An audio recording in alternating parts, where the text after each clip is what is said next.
let us know. We're supposed to Yeah, for adjourn at programs, 7. so we could expand the programs. Yeah, if you need to leave or whatever. Oh, how much? It's 7,500. All right, thanks everybody. We're live. Welcome to the meeting tonight. I'm Thomas Aceves, the chairman. And first off on the agenda, we're going to wait for everybody to get settled in, and it's an exciting meeting tonight. We got Sonoma Clean Power here. First off, the roll call. Wow, those are hot mics. Those are good. I am Thomas Aceves. I am right here. Tim Chiara. Here. Linda Alexander. Here. Now Lisa Benavides is away. David Eby. Here. Catherine Parakima. Here. And Claudine. Present. Awesome. Thank you so much. We can all stand and do the Pledge of Allegiance. David, you want to lead us? I pledge Allegiance to the flag of the United States of America and to the republic for which it stands, one nation, under God, indivisible, with liberty and justice for all. Thanks, everyone. For the minutes, we do not have them currently because we had a technical issue, so we're going to table those till in the next meeting to approve. We're going to open this up next to public input. If you up to 3 minutes per citizen to provide input on any item not on the agenda but within the council's jurisdiction. As Worth Chair, I can extend the time to accommodate item. If not appearing on the agenda, please ask me if you'd like to do that. These items can be further discussed on a further agenda if the Worth Council decides to add it. So if you'd like to step up to the podium, state your name, and offer your public comment. Thank you so much. Thank you so much.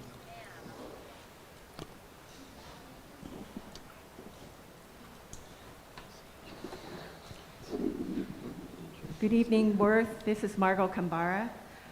In District 3, there is a concern for rent stabilization protection for seniors and those with disabilities.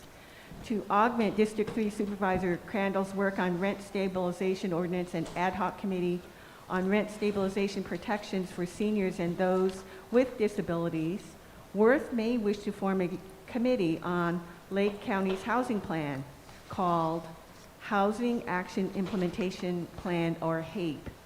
The plan sets a priority for housing for seniors and acknowledges that a large segment of the senior population live in mobile homes. On the subject of town hall committees, earlier this month, Eastern Region Town Hall formed a land use committee. This committee will review projects within the town hall boundaries, such as those requiring a major or minor use permit. For Worth, one project that could have been reviewed by a land use committee is the Ag Forest Power Generation and Wood Processing Facility, also known as the Biomass Project. Biochar project. A land use committee can help a town hall get a better understanding of proposed projects within a town hall's boundaries. Lake County Community Development is encouraging property owners to bundle their requests for rezoning and other land use changes while the county updates the general plan and local area plans. A land use committee can be helpful channel of information on proposed projects and land use changes for the community. Similarly, a Worth committee examining the county's housing plan and how it relates to the needs of area residents can help Worth residents fulfill their housing priorities. If either or both of these town hall committee suggestions appeal to you, I suggest that this be discussed at a future Worth meeting. Thank you. Thank you. Anyone else? Margot.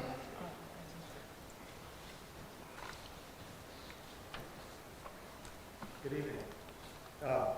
My name is Wes Baker. I live in Lower Lake, and I'm here to talk about, give an update on biochar that we had. I was here months back when it was first being kind of introduced and protested a little bit by the community, and I think a lot of you are familiar with Barbara. Barbara asked me if I would help her, and I said I would. So I started doing research, and we gathered up all the litigation that biochar out in Red Hills, and I'm telling you, it was a stack this big. And I can honestly probably stand here in front of all of you and attest that I'm probably the only one that ever read all that stuff. And I did, and what we found in it, and it is a smoking gun in the deal, and it's not, you know, the community can protest over dust and over traffic and over close to schools and noise, and all that stuff is legitimate. It doesn't always work in a case, and it is tough to do once a major use permit has already been granted. But in this case, what I uncovered was that there's a contract from the Department of Water. So here's the nitty-gritty of it all, you guys. There's a contract from the Department of Water Resources, State of California, DWR, and that's the big dog in the cleanup of the lake. And the cleanup of the lake, as you know, is right out here. It's right here in your backyard. What gets cleaned up here goes into the lake down there. And it's bad because of the levee system that was built over 100 years ago. They started purchasing land, and you all know about the land they were buying, okay? Well, in the contract, it stated that any land that they purchased had to be listed as an open space once it was purchased. Regardless of what the zoning was before, it had to be rezoned to an open space.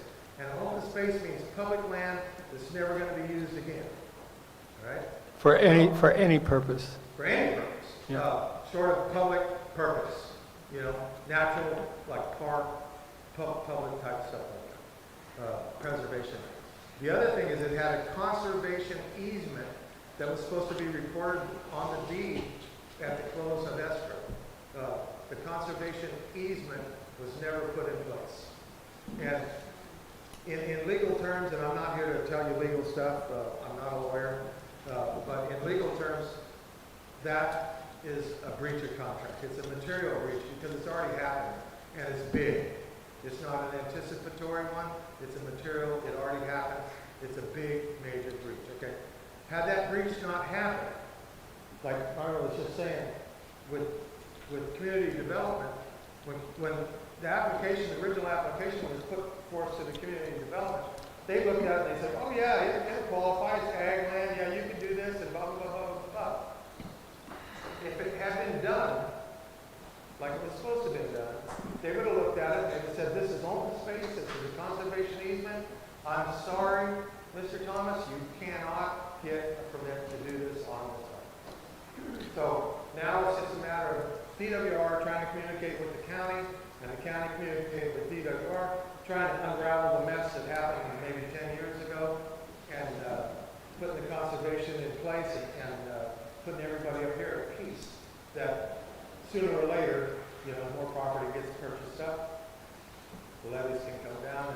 And Did you want to extend it a little bit more? You're wrapped up your 3 minutes. I just want to see, Wes, if you need more time just to finish your no, thoughts. I pretty much got it. I just want to get across that we did find that that's a big deal. That's a big, big deal. And if it doesn't, if the county and DWR, for whatever reason, if the county doesn't communicate, right now they're not really communicating as well as they probably should. But if they don't communicate with that and put that stuff in place like they're supposed to, then the group that was appealing it is prepared to do what they call a writ of mandate, which is a legal procedure where a judge makes a court order that they do it, and then they have to do it. Okay, thank you. So that's where it's at. Thank you very much, Wes, Yeah. for updating us and giving it. Wes, I have a question. Wes, Yes. do you happen to know, at that time, 10 to 11 years ago, upon which of the parties was the responsibility incumbent? It was I might mess it up, but it was the Department of Water Resources or something like that in Lake County. So it was a county responsibility? Yes, and it was there was a former head of it, who? Yeah. 10 years ago? Yeah, it was. Yeah. Scott Daly. Yeah, I'm not sure if that was the name that I remember. A lot of names go by me all the time, but. Yep. But there was a former head of it that was into a lot of things, and he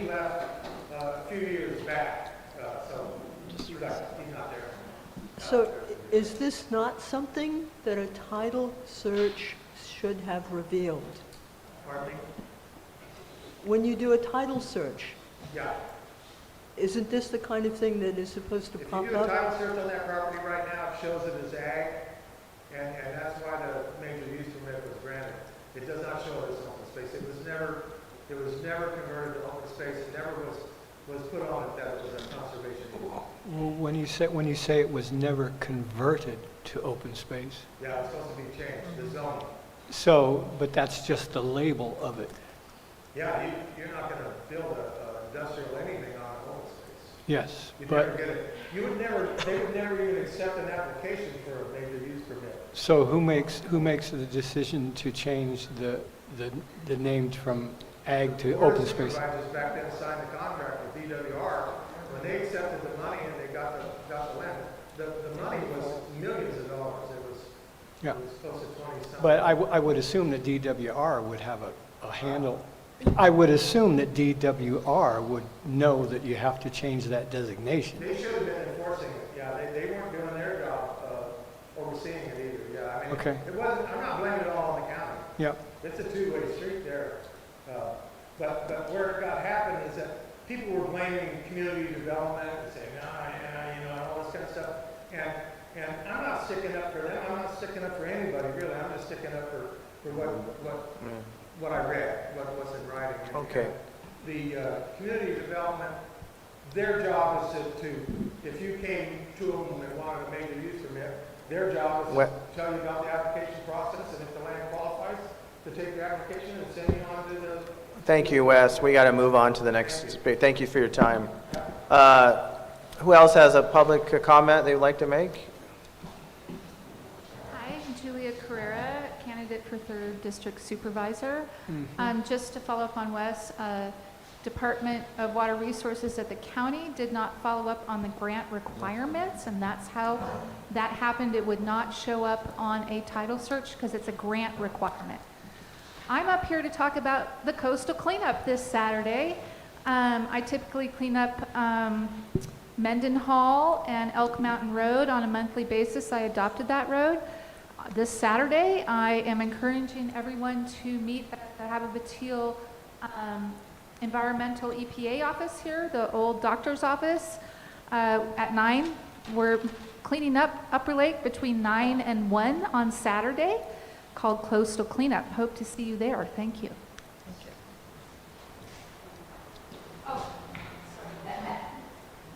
And I encourage the ladies up front who are from the mobile home park to come up and talk and follow up on Margot's comments. Thank you. Good evening, Tammy Alexei, resident of Upper Lake, and I brought tomatoes. They're from the community garden on 2nd Street, and if you are ever interested in picking, it's all done, all the hard work's done. I've killed all the squash bugs, so let me know and we can arrange something. Thank you. Hello, Worth. Margot Kambara. This will be quick. Last week, Cobb and Middletown marked the 10th anniversary of the Valley Fire. One positive outcome of the Valley Fire's devastation is an elevation of disaster preparedness and community unity. Lake Area Planning Council's Wildfire Evacuation Analysis and Preparedness memo states, quote, "The Valley Fire highlighted the need for comprehensive wildfire preparedness and resilience measures and underscored the need to evacuate immediately," end quote. I'm sorry, guys. Building on Lake County's wildfire preparedness, Lake Area Planning Council welcomes public comment on its draft Wildfire Evacuation and Preparedness Plan. The plan sets standard evacuation protocols and procedures for relevant agencies. It will be used to analyze risk assessments of existing transportation facilities to determine potential strategies or improvements needed for vulnerable areas and populations. Using the radio alphabet, the website for lakealphapapacharlie.org, on the Lake Area Planning Council's landing page, click on the icon to get to the draft plan. Thank you. Thank you. I just want to add, my input today is following up what Julie is doing for Sonoma, or for coastal cleanup. For the last 7, 8 years, a group of us, a lot of us here at the table, have been cleaning the Nice Cutoff, which is the 2-mile stretch of roadway that most people travel on, and it's quite a bit. We'll be there at 7 a.m. I'll have bags, grabbers. If you're interested, we do it early because of traffic flow, and it's beautiful there in the morning. Cooler temperatures, and if you're interested in helping us out, we'll meet at the parking lot at the slough, 7 a.m. this Saturday, and it's going to be a lot of fun. Yeah. Fun. Lots of fun. And you get to see all the wildlife. It's just really cool. They're all waking up for breakfast and all eating each other. No, but it's fun stuff. Yeah. So let's do 3 minutes each because we need to get to the Sonoma Clean Power.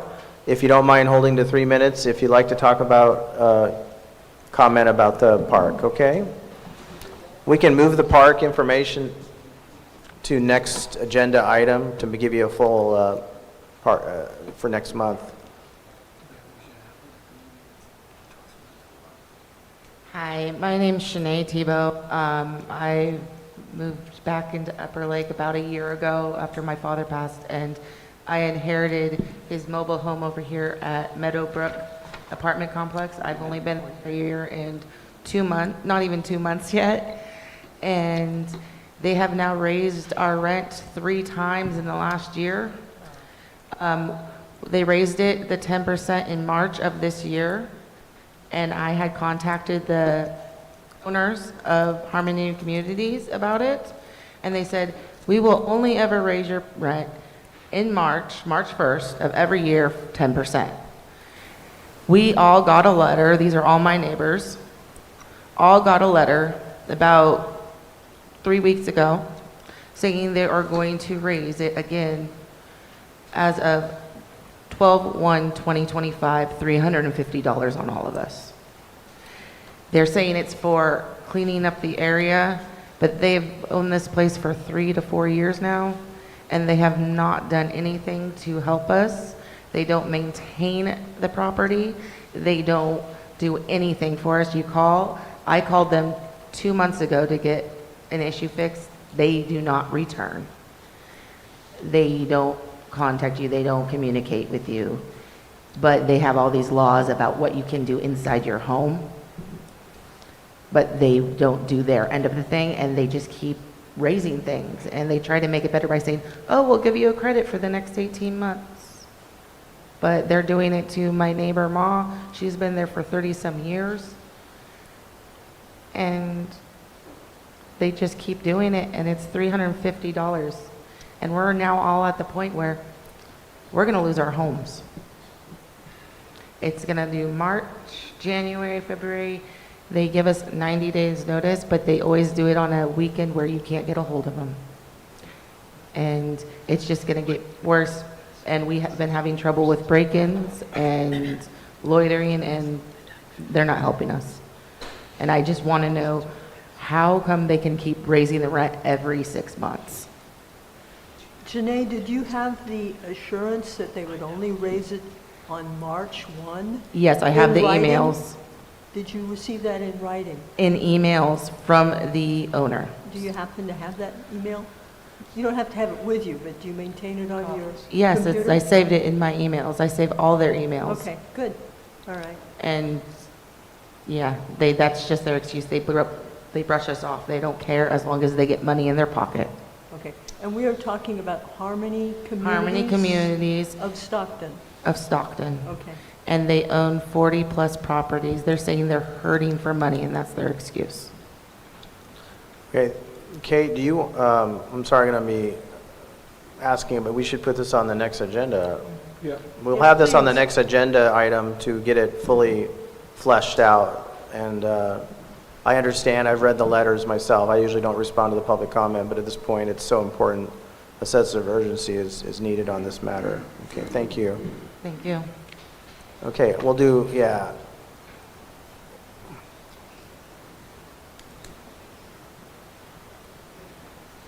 So my name is Juan Novoa. I do have a little bit of advice for the mobile home park. So they do fall under HUD State RAM program in Sacramento. And if you call them, you can do an official complaint about them raising your rent more than one time a year. It's HUD. They fall under them. And they will be fined, or they could lose their license to even have a trailer park. It's HUD, H-U-D, that they fall under HUD state license for mobile home parks, and they are in charge of them. Thank you, Juan. Oh, We thank can- you. Okay, I'm going to close public comment so we can get to our main event, Sonoma Clean Power. We have Jeff. If you'd like to come up, introduce yourself. There's a microphone at the podium. You can take it off, yeah. Thank you. Good evening. Thank you. And I want to thank also Supervisor E.J. Crandall for inviting me to come here and speak today, and all of you for turning out.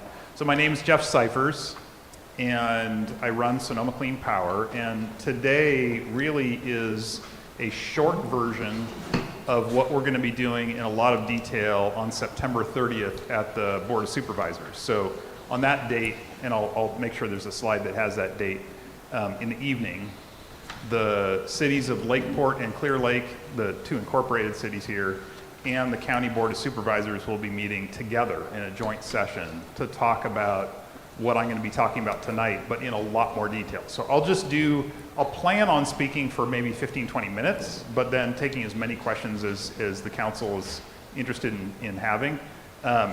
And then really invite people to come to that Board of Supervisors meeting at the end of the month as well. So the first thing is what's going on.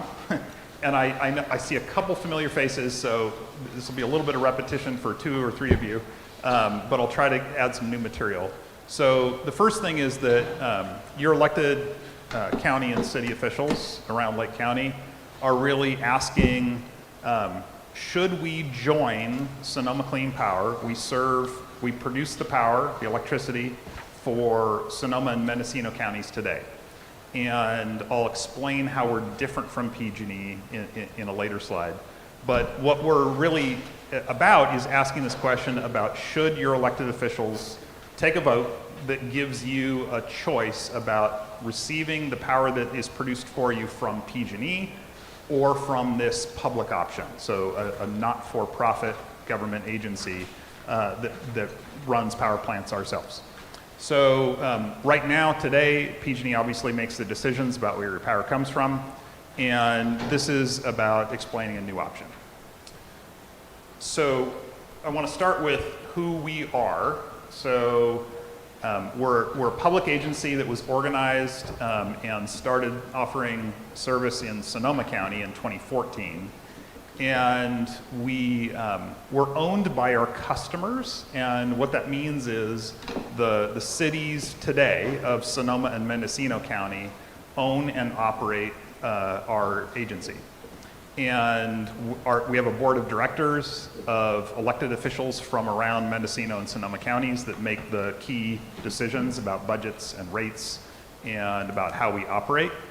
And one of the key things is we are a utility, so we cannot use tax dollars. So we're not connected to any city or county's budget process. We have to recover all of our costs for producing power from our rates.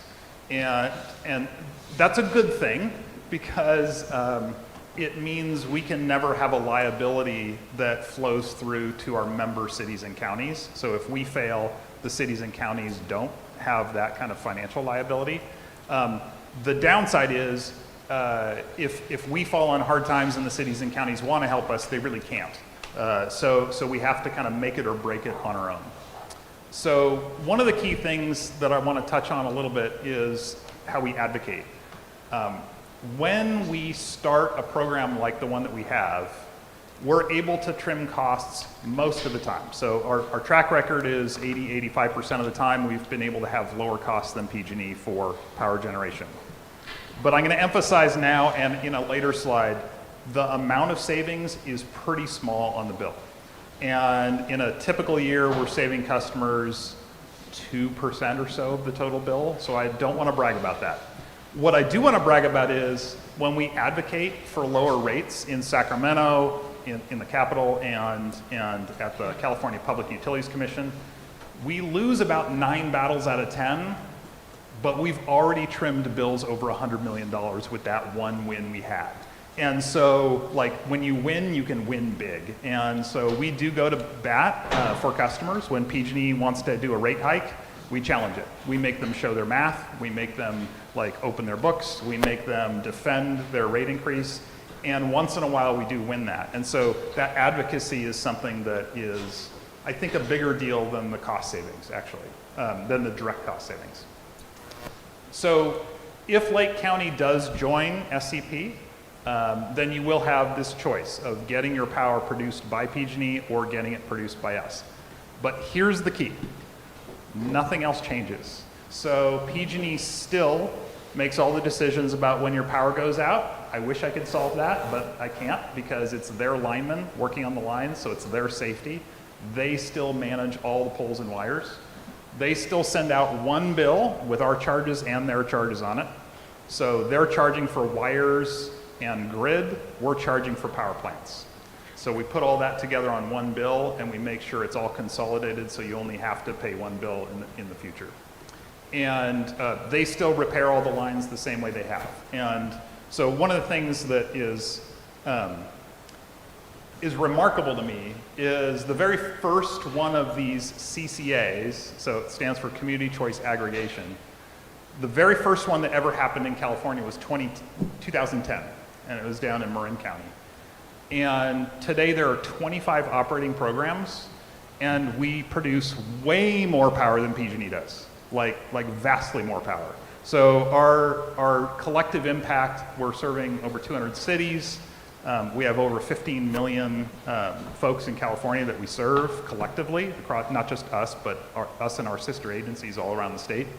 And we saw an early uptake in the coastal regions, I think because of the desire in more liberal areas to try renewable energy faster. But what we're seeing is the cost savings, the better service, the support for customers is really amplifying the value, and we're seeing this rolling out in the Central Valley, in the foothills, in the mountains, and we're really seeing this taking off. So we now are the largest type of electric producer in California, CCAs, collectively, much bigger than the investor-owned utilities and the municipal power providers as well. So this took off really quickly. So 2010 was the first one. We're now only 15 years later, and we have 25 of these operating. So we do produce power on a large scale. This is a Livermore wind facility that we built. These are really fun. I got to climb one. They're 240 feet tall. And at the top, the wind is going so fast you have to wear goggles or else your eyes get blinded. But we also do really small scale stuff. So this is a small solar facility in Petaluma on a former dairy ranch that was struggling, and they leased land to us to be able to build solar and use their land. So it's a pretty big range of types of facilities. And we work a lot with nonprofits and community organizations. One of our flagship programs is to provide a discount on electric vehicles for delivery. So this is a group that delivers meals to sick folks, and they were able to get $22,000 off the price of an electric van. And for those of you who aren't familiar with this, electric vehicles, once you buy them, because that's the problem, they're expensive, but once you buy them, they're way cheaper to maintain, they're way cheaper to fuel, and so you can have long-term cost savings with an electric vehicle. So we're trying to help organizations that are doing good work in the community overcome that cost barrier to buy those vehicles. And we do a lot of work in schools. So we do a lot of technical training for kids. This is actually a high school class. We provide them with a kit car, and they build an electric vehicle, in this case, and they learn how to construct it. And at the end of the year, they have a street legal car they can drive.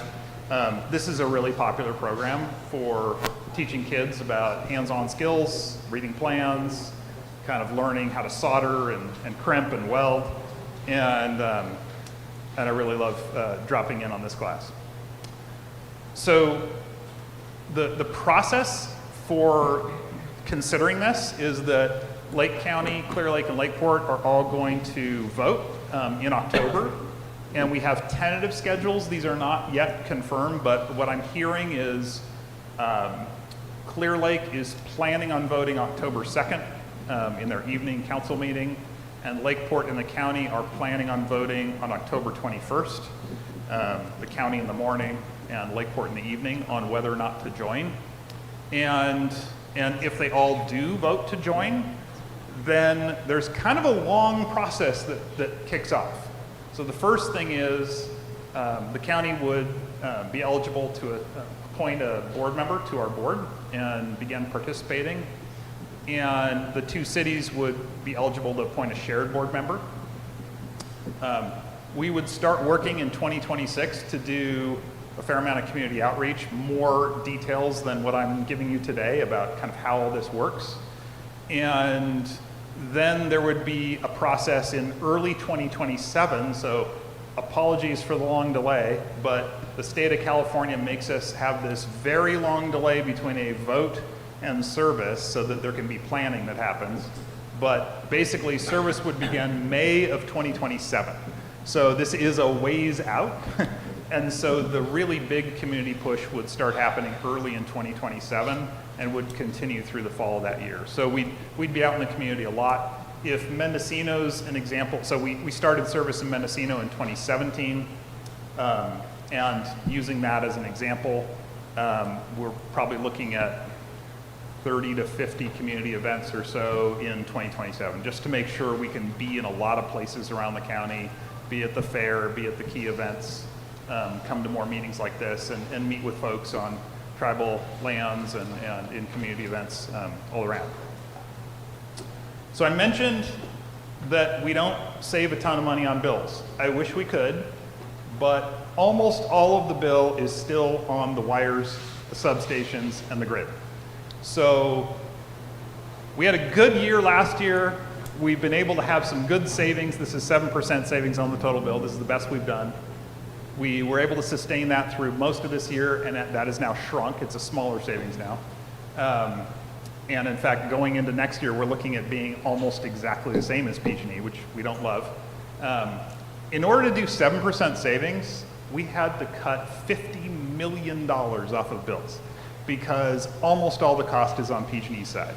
So when we say 7% savings, we mean on the total bill because nobody cares what they're paying for power generation separate from wires. Everyone cares about the bottom line. So when we talk about the bottom line, we're telling you what the history of the total bill is. We cannot promise that we will save money. And in fact, you can see there were 2 years here where we were more expensive than PG&E. And so full disclosure is, even though we work as hard as we can to have savings, the durable value is really that we can always fight in Sacramento, always fight at the PUC, and then when we can get savings, we pass them on because we have no shareholders. We cannot charge for a profit, so if we end up collecting more than we need, it goes back to the customer. So most of the time we can have small savings, but I just want to emphasize that there is no guarantee of that.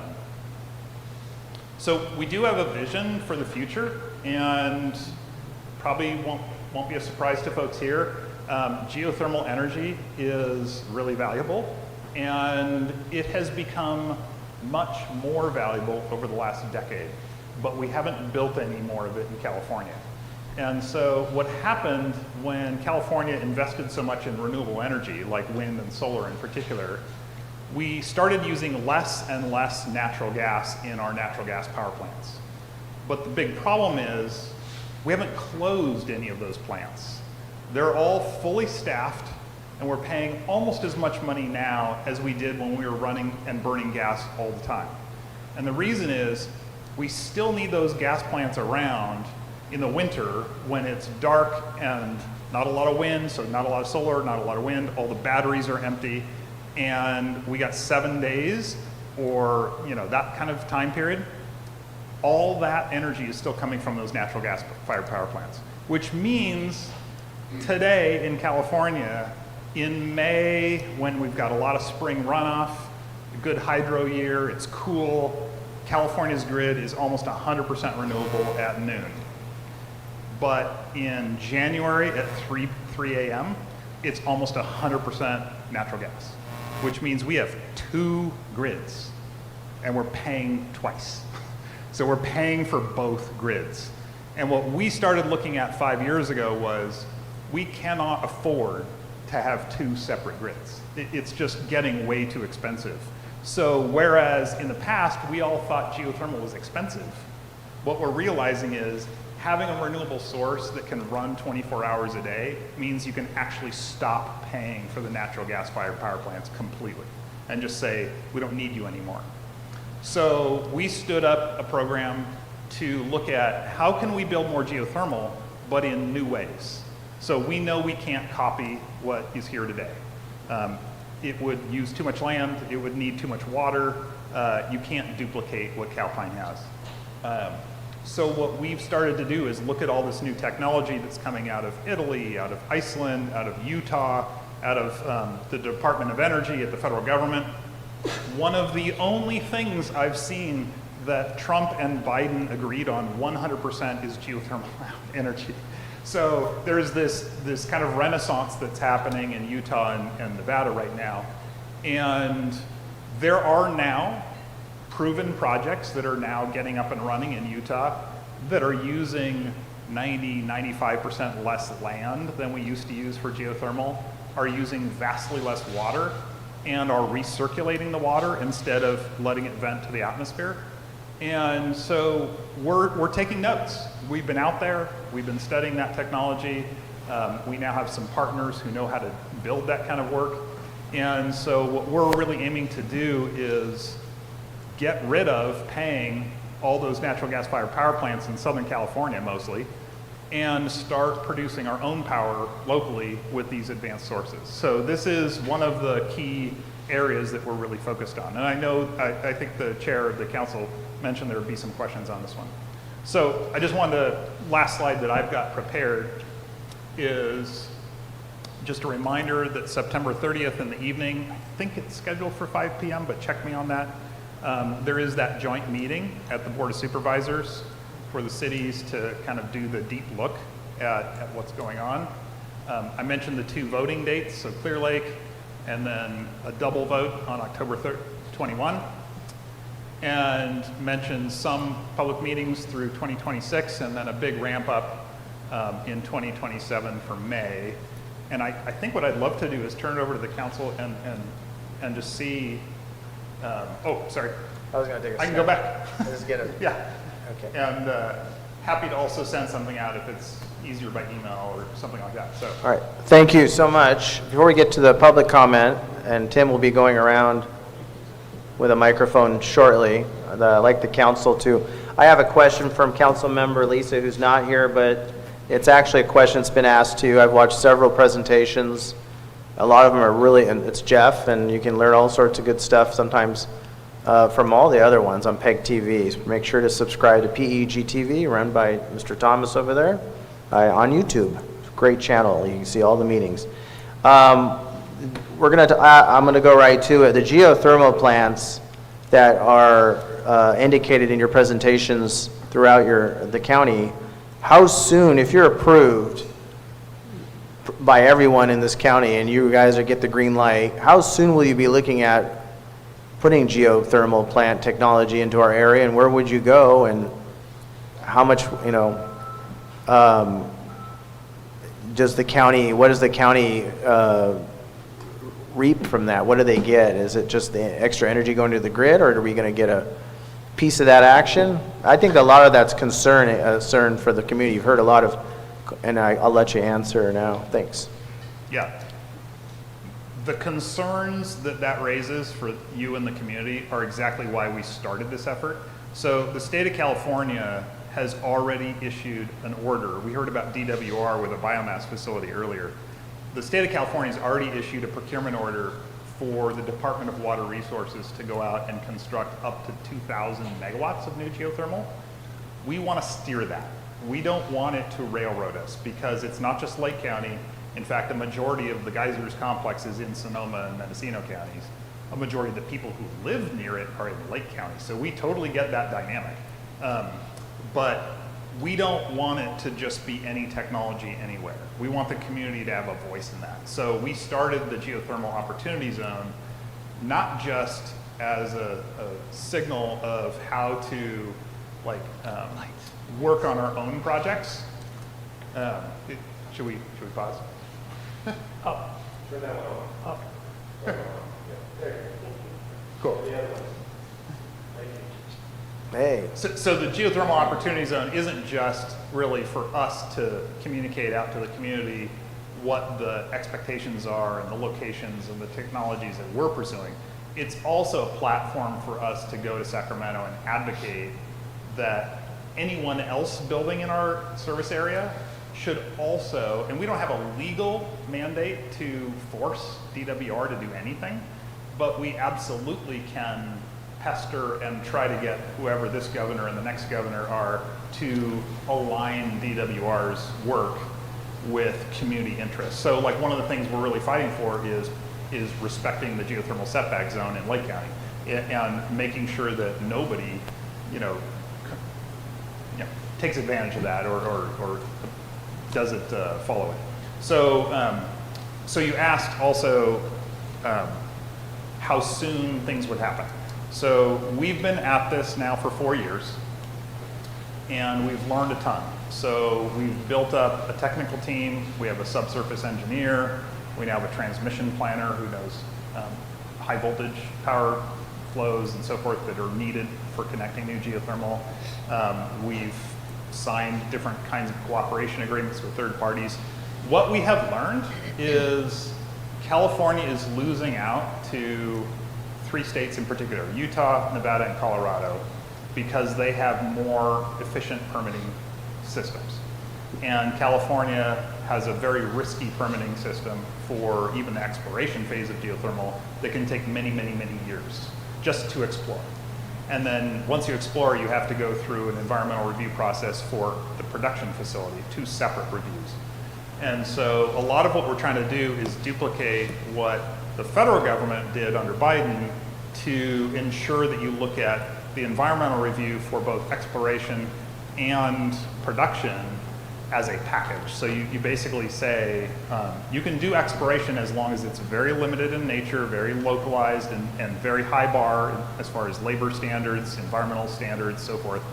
And then you can make a determination about your production facility and do that environmental review. So we're actively pursuing that right now. And we wrote a bill and got that onto the governor's desk this year. And that's a huge part of what could make this something that could happen in less than 7 years instead of that kind of time frame. But ultimately, we're a public agency. We're governed by the elected officials, so the timing, the pacing, the amount of community input is really up to our board. And so far, they've been really demanding that we have a lot of community public input. We haven't done as much nearly in Lake County because Lake isn't part of our service yet. But we've been out in Sonoma and Mendocino a lot, and in fact, those 2 counties have already identified preferred regions, preferred technologies, minimum requirements for like disclosing what you're injecting into the ground. You can't just keep that a secret. That kind of information is now cataloged as community standards. So it's, I'm sorry, like I don't have like an answer because we don't have a project ready to go. We're still out in the search mode. But what we're learning is it's probably a number of years of more community input in meetings before finalizing anything at this point. all right, thank you. Anybody else on the council? I have one specific question. That doesn't have anything to do with geothermal, but the natural gas that gets burned in those power plants, is that California gas? So California does produce a lot of natural gas, but we are also interconnected to the Texas-Louisiana system. The El Paso pipeline is one of the key connections in Southern California. So it comes from both places. Okay, thank you. Why only one representative on this proposed body?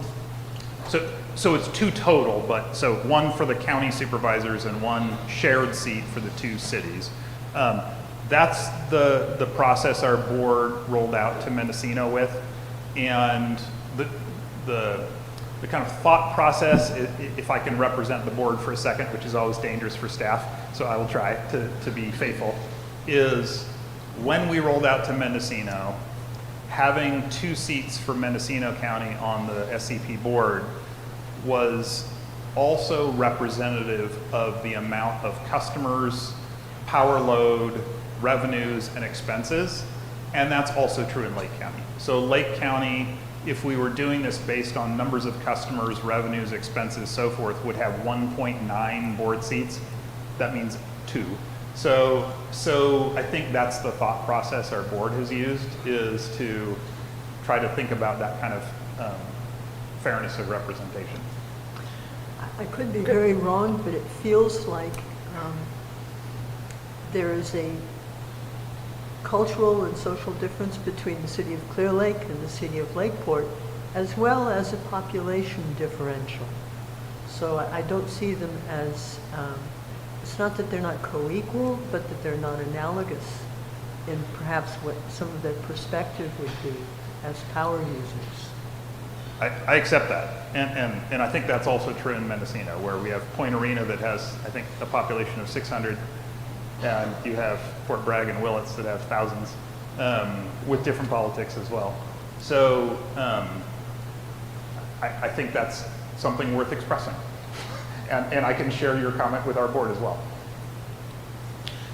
I have a question regarding problematic outages and so forth. You're saying that PG&E will manage all the wires and the lines and so forth. And yeah, I'm just curious as to how you could convince me that your program would be more equitable, more efficient, and be there when problems occur. So first thing I'm going to say is going to let you down, which is we cannot force PG&E to change how they're turning the lights on and off. So PG&E has sole control over the safety of the grid, and for that reason, the regulators have given them they're the only ones that can decide when to shut off power for fire safety, for example. So we can't fix that.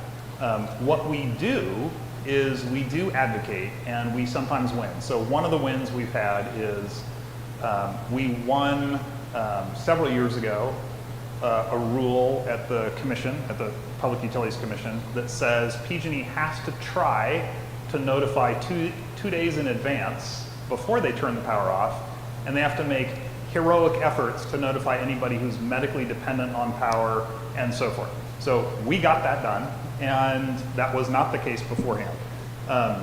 That's not a solution, but it's a Band-Aid that helped a little bit.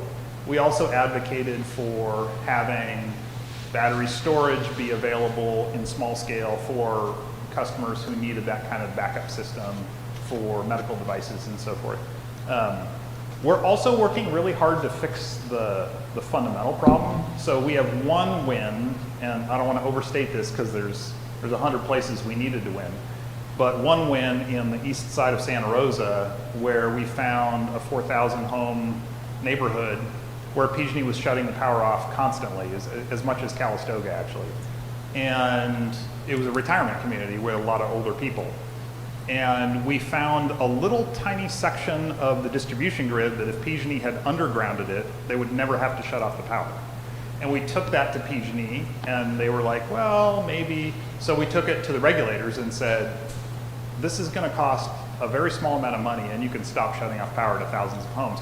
And they agreed, and they got that work done. And so now that neighborhood is keeping the lights on.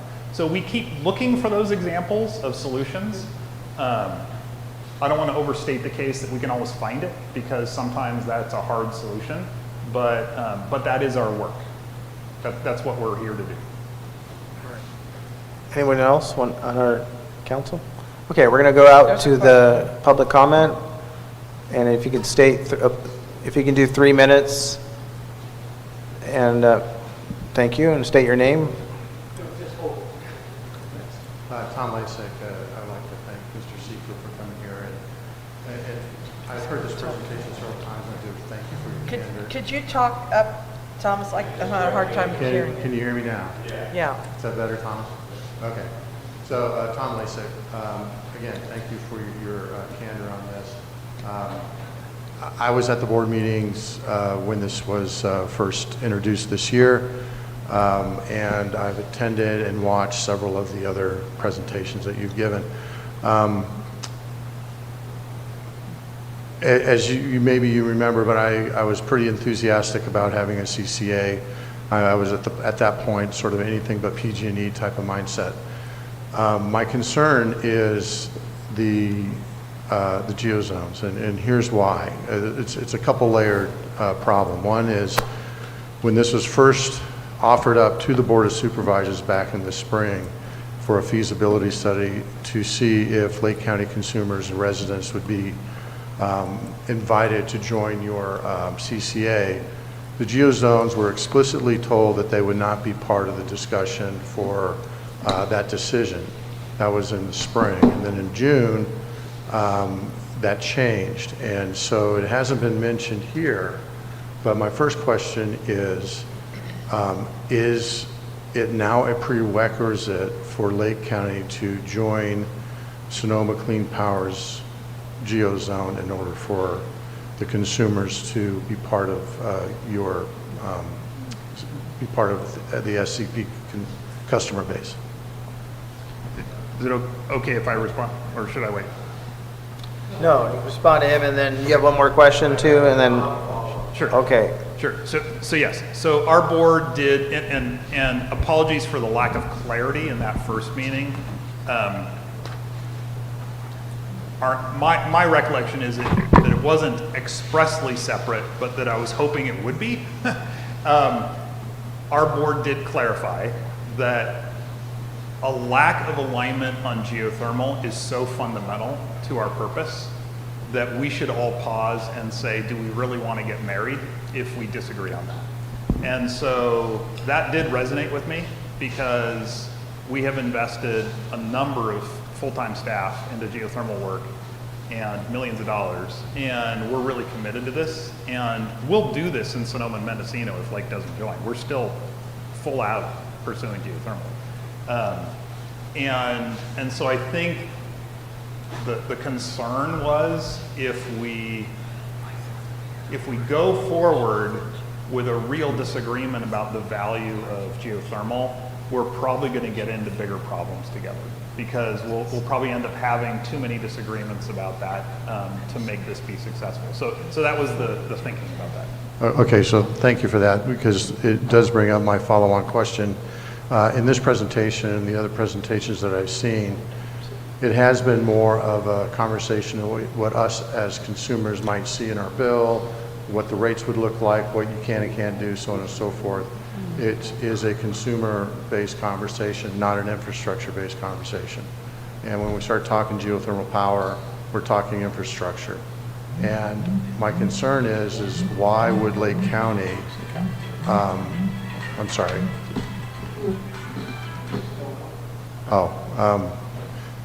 Is it time for the dance? Okay. Oh, okay.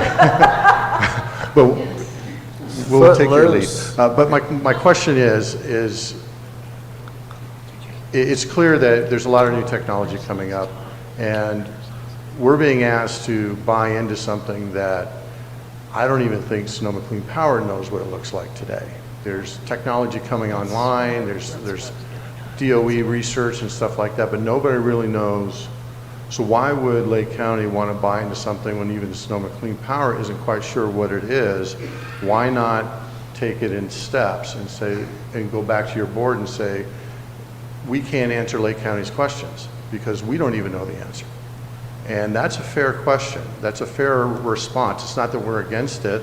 It's just that you can't tell us what we're going to buy into. Why would we go into something that might hook us up for $100 million buyout or 8-9 figure buyout when nobody really knows the answer yet? Why not stick to what you agreed to and what Sonoma Clean Power agreed to in front of the board in the spring and have the infrastructure question discuss later when we have more information, more technology, more science, and frankly, better maps, because right now, the maps that I've seen show the entire western side of the county being up for grabs for geothermal.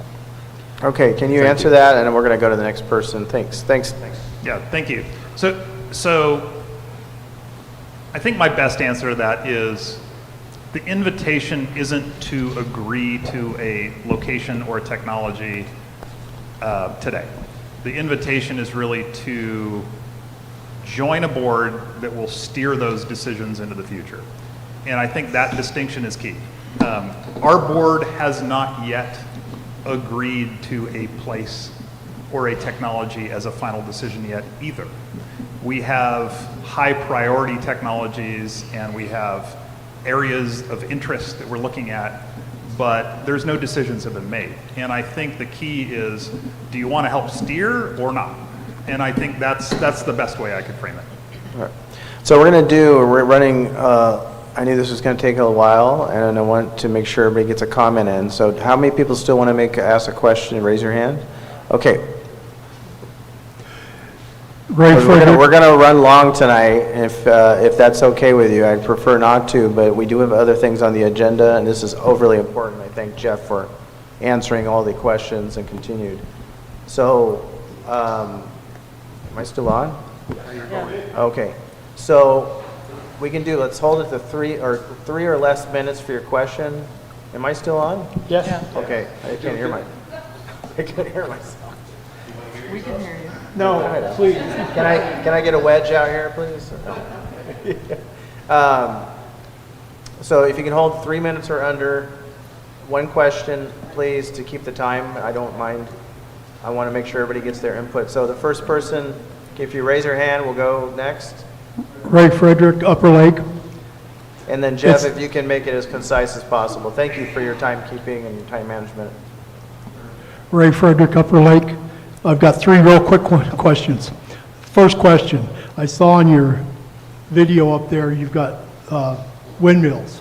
Is that where you're getting your power from right now? So we have hydropower, biomass, wind, solar, batteries, geothermal, about 9 or 10% natural gas still, and our board just agreed to accept some nuclear power because the state of California forced us to pay for it, whether or not we used it. So they kind of held the gun to our head, and so we did accept. I think it's going to be about 4 or 5% or so of nuclear power. Second quick one, right now PG&E gives us a medical discount. Is that going to still go through PG&E, or are you guys going to take care of that? Still goes through PG&E, no changes. Third, real quick, you say that you may not lower our bill. Why should we change to you guys instead of staying PG&E? Well, our history is that we do most of the time, and we do all the time when we can, but the real value proposition, I think, is small savings on average, big improvements in customer service. So one quick example, if a customer calls us and says, I got a problem with a high bill, we'll take an hour with them on the phone. We'll get PG&E on the phone with us. We'll figure out a game plan to cut their bill. We'll figure out how to renovate their house in ways that they can afford. And that's a rarity, but we commit to that. So we actually are really committed to delivering better service for customers. That's the kind of thing. So the nonprofit funding, the better customer service, all that. But the truth is I don't want to overemphasize the bill savings. It's small. Okay. Hi, Next. Robin Aceves of Nice. I'm just going to make a comment. I want to concur with Kate. I feel that the tremendous amount of opportunity with our geothermal resources here should warrant us an additional member to your board of directors. I'm just, when I'm looking at, I looked up your board and I saw the, the count and everything. I just feel that we have a lot to offer here, and we are a small county, but we are rich in those things, and so I do think it possibly should be, asked or suggested to your board of directors that we be given an additional seat if this does go forward. All right. Yeah. Okay, mine is just about the same thing. I wanted to know how many people, I bet you I could talk loud. How many people on your board of directors? There's 11 today, And how many, and we would only have 2? an additional 2, yeah. And are you doing that, you said you named about 4 reasons why, maybe 5, because we have fewer people than you, of other counties? Is that one of the reasons? Yes, and it models what Mendocino did as well. How about our resource load? So I think you are an important region for transmission and geothermal, and potentially wind and solar as well. I don't want to overstate that because Sonoma has more geothermal potential. So it might be a challenging argument for me to win with my board, but I will absolutely bring this back. This is a comment. I'm taking notes, and I will let the board know. Because if we had more resources, or at least a substantial amount of resources, we should be able to have another person or a few more people to represent our point of view on things, and we shouldn't be overwhelmed by the other 2 counties pushing their points of view on us. We should be in charge of our resources and our service. I hear that. Thank you. All right, next. Hi, Jeff. Thanks for coming. Okay. The one quick question, and then can I do my 3 minutes then? This board of elected officials from all over, is there a compensation package for them in the form of a stipend or whatever? You know, a bonus, a pay? There's none. None. Okay, thank you for clearing that up, because there was rumors about that. That's good. So what I'm here to talk about is that as an alternative energy provider, the claim that's being made to us tonight is that this is clean energy. And in fact, you're getting the same energy right now. Once it goes into the grid, it's in the grid. The nuke is in the grid, the solar's in the grid, everything's in the grid, mixed together. You can't separate it. You can only separate it on paper of who it's being bought from, who's the generator, whether it be Duke or whether it be PG&E itself, and in one of their plants. If I'm making extra solar at my house, the extra solar at my house is dumped into that grid. It travels as quick as it can. It's probably going to the house next door, and PG&E is billing them for it. And that's clean energy. That would be the clean energy that these guys on paper are going to show, that instead of PG&E buying it from me, that they would buy it from PG&E and then they would resell it, or some scheme like that. I don't know the whole scheme. I don't think the nitty-gritty of it's important, but what's important is that you're already getting the same electricity you're going to get later. You're getting it right now. The 100%. Okay, did you have a question for Jeff, though? No, I'm going for the 3 minutes. Okay, can we do another minute and wrap it up? Yeah. Okay. We'll be paying for 2 CEOs now. We'll be paying for Jeff as a CEO. We'll be paying for PG&E as a CEO, along with their entire staff. The Sonoma Clean Power Authority, they demand that all the cities in Lake County, those 2 cities and the lake and the county, have to agree. If one of them don't, they don't want nothing to do with it. They pitched this same pitch to the county in 2023, 22, 23, to a different board of supervisors, to a different bunch of elected officials, and they said no. And now we got new ones in there, and now they're back, same pitch. No should mean no. There's definite reasons why we said no then, needs to be looked into. The other question is with PG&E, once you stop PG&E and these guys get the power, which is the lion's share of the bill. The lion's share of the bill is the energy, not the transmission.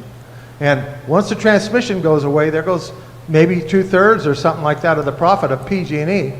And when we have a fire up here, is PG&E going to show up as a big army like they have in the past? We lost the entire half the town of Lower Lake, and PG&E came here with an army and built that thing back. We were back on our land in less than 2 weeks with power lines and everything back. Are they going to do that for that little bit of a share? All right, let Jeff answer that question, if you don't mind, Wes. Thank you so much. Is the line, I had to start taking some notes. yeah, So first, let me go in reverse order. So PG&E has actually delivered excellent, or at least equivalent service, not always excellent, in every CCA area in their service territory. So I want to give their linemen really high marks. They have always shown up in the same way in our region, the way they did before we formed, and they have proven that this is not an issue for them. One reason for that is they can't lose any profit because we exist. So state law says our customers have to make PG&E 100% financially whole forever, even though we've captured their generation customers. And so our customers pay this gigantic fee to PG&E to make sure that PG&E can't lose any profit. And that is the reason why we can only be 1 or 2 or 3 or sometimes 7% cheaper when the municipal utilities are 50% cheaper. One other fact check is the transmission and distribution is a little more than 2/3 of the bill. We're 1/3 of the bill, and you can check that. So you can actually look that up. That's public information. The last point, the first point that was made is you're already getting this power, kind of. So electrons don't actually move through the grid. They just wiggle. So what you're really paying for is which power plant are you paying to run? If you pay a coal-fired power plant to run, you get your share of that pollution. If you pay a clean power plant to run, you get your share of that clean power. That's it. That's how all the math works. So energy does not flow through the grid like a product flows on a truck to a home. It actually just vibrates, and you get the benefit of that at your home. So that's why we track who pays who. So that's exactly how that works. So if it didn't work that way, then if you move next door to somebody who had solar, suddenly you have clean power, and that's not really fair. They pay Okay. for the solar, so they get the credit. thank you very much. Thanks, Wes. I have to move on, though. We got a closed comment here in a minute, but one, Okay, Julia. well, last, I'd just like to say, we need to have a conversation with PG&E and see what they think about it all, rather than just taking the one side. And because this is a default. If we go into this, this is the default, is that they said, Jeff just said it was a choice. That's not a choice when it's a default. Okay. A choice to us as an individual choice would be, we have PG&E, now we have Sonoma Clean Power, and I'm not saying they can go away. Okay. And then you say, I want to opt into that. You know, Great, I thank opted into a co-op in Eugene because it was a good deal, but not have it pushed on you right at the gate. They stand to make millions. I understand. Millions. Thank you so much for your comments, Wes. I appreciate it. I- Julia, I'm oh. sorry, we have one more person in the audience. We got to we got to move on. So, are you not, you're okay then? Okay. Juan, do you want to make one comment? And then you can stand up, and if you can make it under 3 minutes, and then we're going to wrap it up, close comment. Okay, my comment is the prices of PG&E going up more.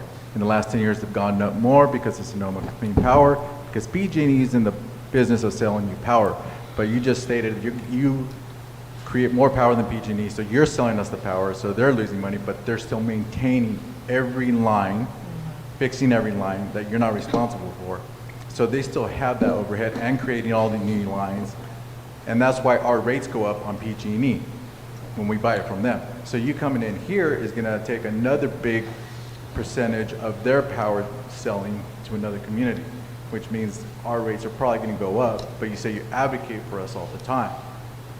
But in the last 10 years, PG&E has still gone up, and it's all because of servicing their lines, going underground, because they're responsible for it, not Sonoma Clean Power. You sell the power to us, use their lines, they still maintain them, but you're not responsible for them. So you're piggybacking off of them, and we have to pay the price. Okay, thank you so I- much. I'm going to, hold I on. wanted- Hold on, I'm going to get to everybody. Thank you for that. Did you want to reply, answer that quickly, or was there any? Just quickly, so PG&E since the mid-90s has not been allowed to profit from selling energy at all. So they profit from building and maintaining equipment. And they also produce very little energy. They had to sell almost all their power plants in the mid-90s. That was when Gray Davis lost his job and deregulation and the whole Enron disaster, that was when they had to sell off almost all their power plants.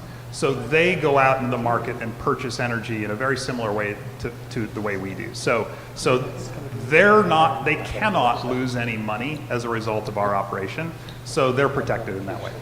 And I'm happy to share, by the way, PG&E has a website about their opinion about us, and I'm happy to share their website about us, because I think it could actually help a lot with this. I just wanted to make a quick, I guess, defense of PG&E.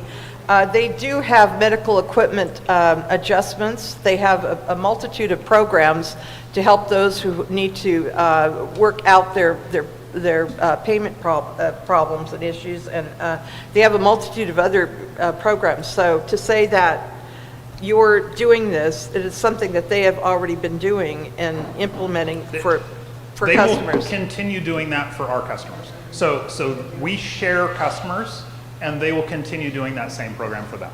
So that is a service that we all pay for, regardless of whether you're with us or not. And so you still get that benefit. Yeah, thank you. All right, thank you. Thank you, Jeff. Thank you so much for the presentation. Again, September 30th.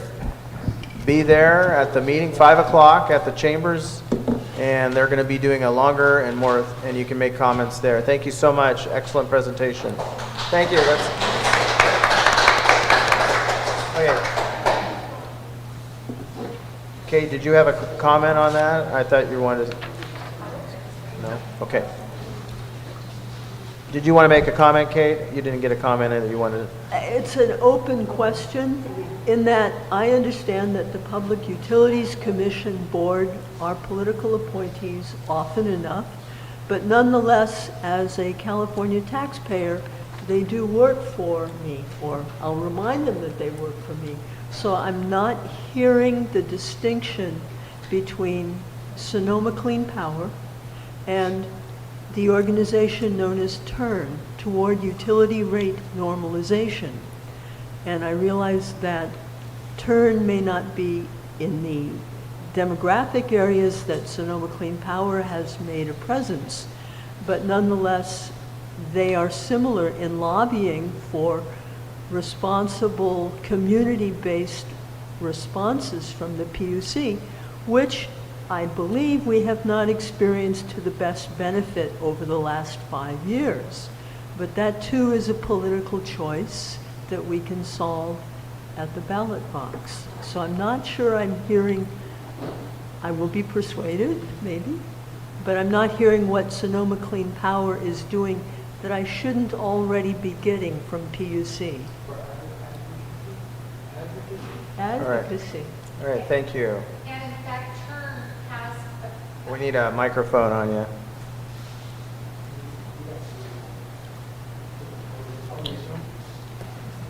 And in fact, the CEO of TURN has a property here in the Springs. All right. Okay, thanks everyone for your participation in that. The next agenda item is going to be about our Board of Supervisors presentation. We're going to be presenting at the board on September 23rd.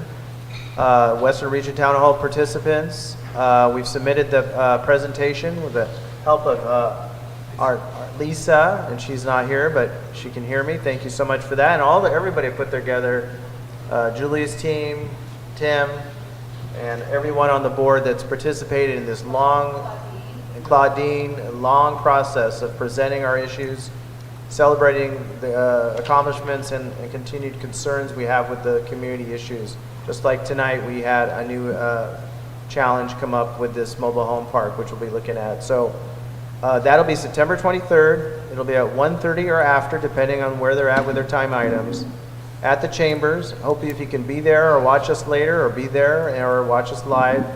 And it should be a presentation. I'm not sure how long it'll be, but there'll be public comment. 1:30 or after. I confirmed that with Carolyn Purdy today, and we're locked in. So good job to everyone. Next item, thank you. They were happy, and I talked to them on the phone. Website update we don't have tonight because Lisa's not here. District 3 combo meeting, to be honest with you, I don't have an update on that. I'd like to see it happen in the fourth quarter, which will be the latter coming up. And I'll have a next item on that next month. So I want to go to the subcommittees now. We're going to start with a new subcommittee. Robin, did you want to talk about Copter? We had a meeting, and you can talk about what you guys discussed and what actions you're taking or beginning to take. Thank you. Hello, everybody. Robin Aceves in Nice. So I'm going to read, we formed a Copter committee, and we had our first meeting last Wednesday. But I want to, Thursday, sorry, Tim. And the people in the committee are myself, Robin Aceves, Tim Chiara is our chairman. Leader. Kate, Lisa Benavides, and Julia Carrera, and Jennifer Denham. So we are the people that are starting the new Copter committee. What the Copter is we're a group of concerned citizens with the current situations going on in Nice in regards to, primarily one of the main topics was the home on Hudson that blew up last month. Just the lack of things that weren't, this home had been a problem. One of the residents there had said this had been going on for 7 years. There was repeated things that weren't, possible drug things going on. The home wasn't maintained, people causing problems. It went on and on for years. And then it was red tagged and there wasn't any follow through, and basically the house blew up. The good thing is that the neighborhood didn't go up with it. So this is like a whole discussion we started and formed this committee. And we like I said, we had a meeting last Thursday. We talked about a couple subjects. We talked about creating a Nice Citizens Patrol and Neighborhood Watch. We talked about having people go out and do a citizens patrol. Generally, the conversation we've had is that a lot of things happening in Nice that are, let's just say, questionable, are occurring between 11 and 4 in the morning, 11 p.m. to 4 a.m. We have had things removed from our vehicles and stolen from our property. My mother was robbed in broad daylight. I've talked to numerous other people that have had the same issue, and we've had a lot of trouble with getting the sheriff's department to respond, or as in conversations about the red tag properties, the lack of follow through with the red tag properties. So this is why we formed the subcommittee. We want to get something done. We really need to form a neighborhood watch in Nice. It's really important. And, we've started this, but we really would like more people in the community to join in and help us. We want to, I've looked at the National Neighborhood Watch Association so we can get signs. If we can, we want to do, we want to get, like I said, we want to get people to go out and do patrols. It's just, we got to take our, we got to take a stand. And if we can't get what we need from our local government, then we can sure help and assist them get things done. So I'm going to leave this. We made a statement, and this is what we're going to use. So this is our mission: to encourage a Nice community that is safe, free of blight and crime, and brings people closer together. Activities such as Citizens Patrol, coffee chat with the sheriff, sharing crime prevention tips, holding events, and supporting each other is how we build a safe, friendly community for all to enjoy. That is our mission. We hope more of you will join us in this mission. Thank you. Robin, how are you publicizing that, making it known to the community? We've had one meeting, so then we have another meeting on September 25th. That is when we will discuss how we're going to go out into the community and attend some events. We are going to put up a Facebook group for Nice, so people can join the Nice community, Facebook group. Those are the several things we talked about. So it's still very new, but like I said, we want to encourage more people to join us. So that's what we're working on. We want to encourage community in Nice. Yes. I think that's, it's sort of, we were, a lot of us were talking about what it was like 10 years ago, 20 years ago, 30 years ago. And we all have some fond memories and perhaps not such fond memories. And it seems that at the present, we're sort of farther apart than it seems like we used to be. And we would like to, have community events, even like we could have sports days on Hammond Road, and have concerts in the park there. So there's a lot of things we can do to sort of generate, or to help people see that they do have a community, whether they know it or not. Yeah, we talked about that. They talked about the spaghetti feeds that used to happen at the fire station. Just all the kids playing in the park next to the Chevron, the park next to Chevron. There was a lot of really great memories shared at this meeting, and that's what we want to get back. We want people to be able to go to the park, enjoy it with their kids, not run into issues. We want to have a nice, safe community, and I think we all deserve that.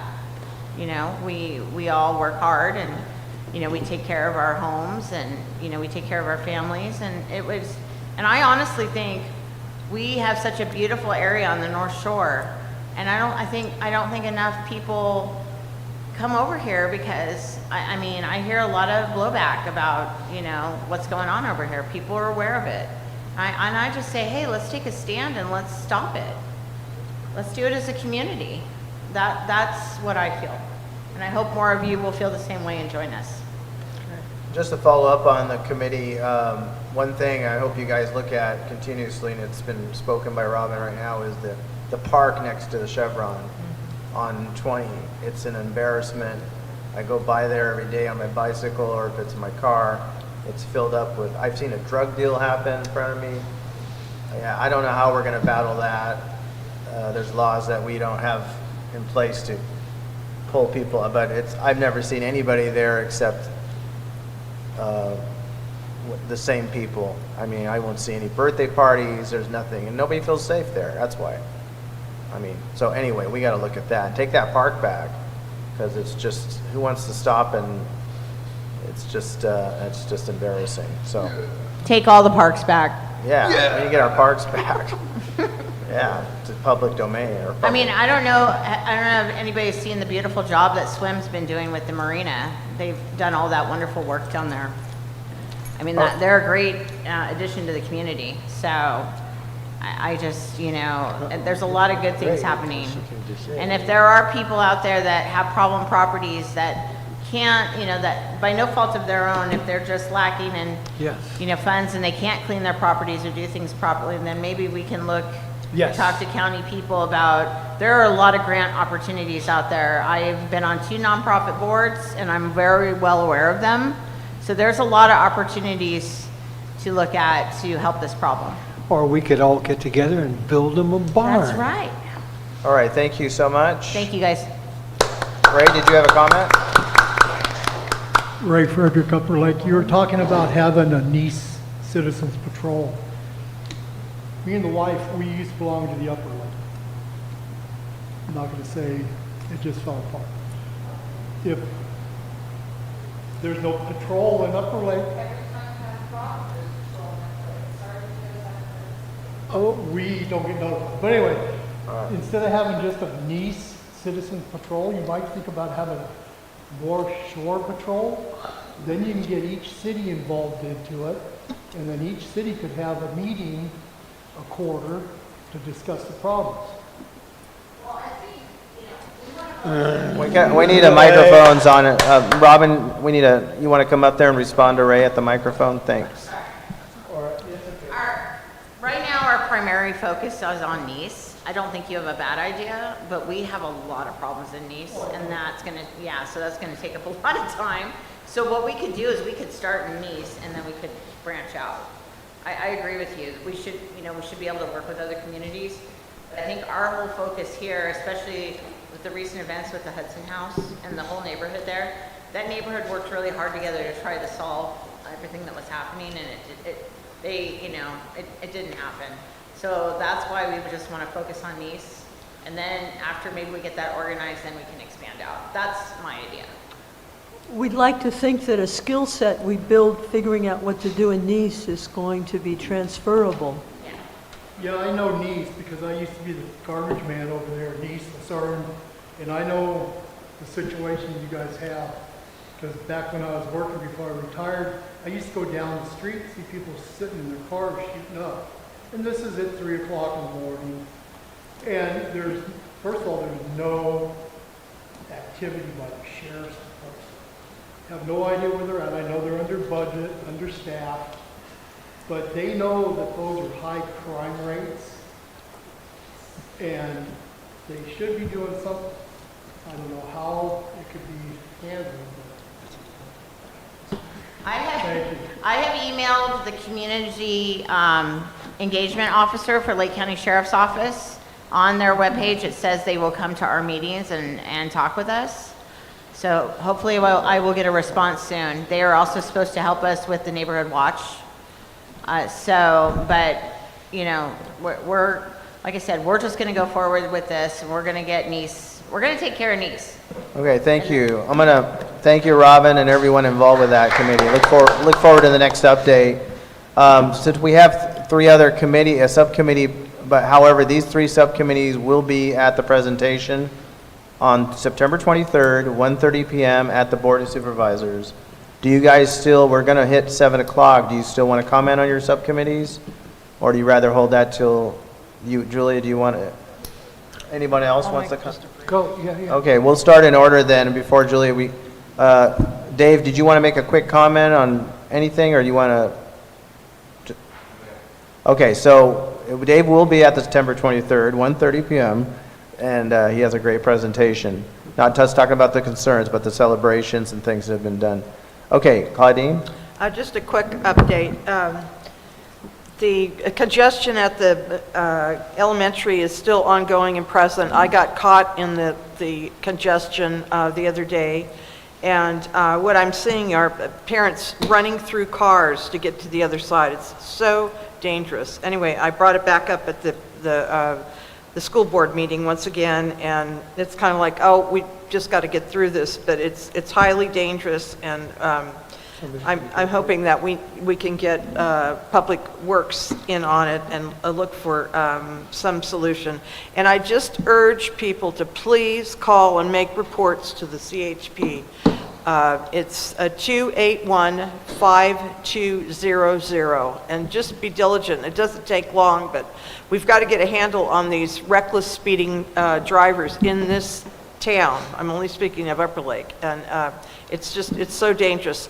One last thing, we did finally get the field back in order at the Upper Lake High School at a cost of $729,000. So people, again, it was an act of vandalism behind the wheel, and so we caught the person? Yeah, it's in litigation and so forth, but anyway, we had to take a big hit on our reserves to get this field back up and running. Well, I hope you prosecute this person and his family if he's underage, yeah, certainly. it's... Okay, Julia? Thank you. Somebody was doing donuts or something. Hi, Julia Carrera, chairman/lead Leader. until you guys make that formal change for the levy subcommittee. First, I want to say that our levy subcommittee is small but mighty. John and Walt work really hard on this subcommittee. They're not here. Maybe you could all say a little prayer for them. John fell and broke 3 ribs, and Walt is having cataract surgery, so they're not here tonight. But Walt is assigned to deal with the gravel extraction portion of things, and his update is that, and we want to thank Water Resources for this, that Coleman has been contracted to remove the gravel and sediment in that section that Water Resources said they were going to remove. between the diversion gates and Pitney Lane Bridge. So kudos to Water Resources for doing that. Also, they're starting in the middle of the levee system, which in some way could be beneficial because there's not an on-staff hydrologist to say, hey, you got to start here because of hydrology. So this way they can go from there either way. So thank you, and I hope that Water Resources will continue gravel extraction. I don't have an update on the grant because it's been changing. That's the gravel extraction and vegetation removal between Elk Mountain and the convergence. But it's upcoming, we know that, but not until next year. I again want to thank Water Resources because not only is this gravel extraction going to protect the community of Upper Lake, it's also going to protect the state and potentially federally endangered hitch, and removing this gravel will make better habitat for the hitch. But mind you, this gravel can't be removed as long as there's vegetation in the channel. Thank you. Julie, where is the gravel traveling to, or what's being done with that?